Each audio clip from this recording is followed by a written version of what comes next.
June 16th marked a decade since Donald Trump first rode down that escalator to announce his candidacy for presidency of the United States. And back then, I was smack in the middle of writing One Long Night, a global history of concentration camps, and was immediately struck, as were many other people, by the similarity between his rhetoric and that of 20th century strongmen and dictators. It was kind of unsettling to me at that time to notice so clearly that this kind of rhetoric is really a universal rhetoric, and the brakes on it seem to be how strong are the institutions in a given place. Just as fascinating were the common ways that media outlets were trying to get a handle on him that also repeated efforts by newspapers 100 years ago.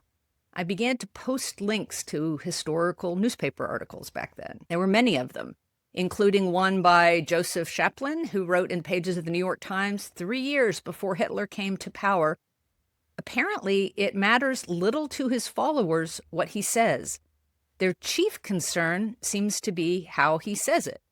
What he says may not appear true to those who know better, but to those who like it, it is not without its logic.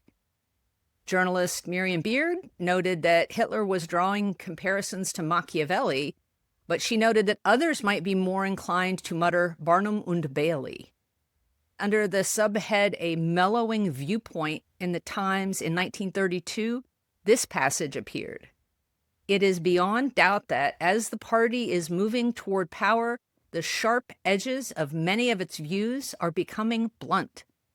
Even though Hitler refused to submit to cross-examination the other day on the ground that the lawyer of his opponent was a Jew, his speeches no longer bristle with pointed references to the anti-Semitic cause. So all that's just to say that newspapers have been struggling for a long time over what to do with people like Trump. It's like I can't tell if this is politics or if this is just PR from a celebrity.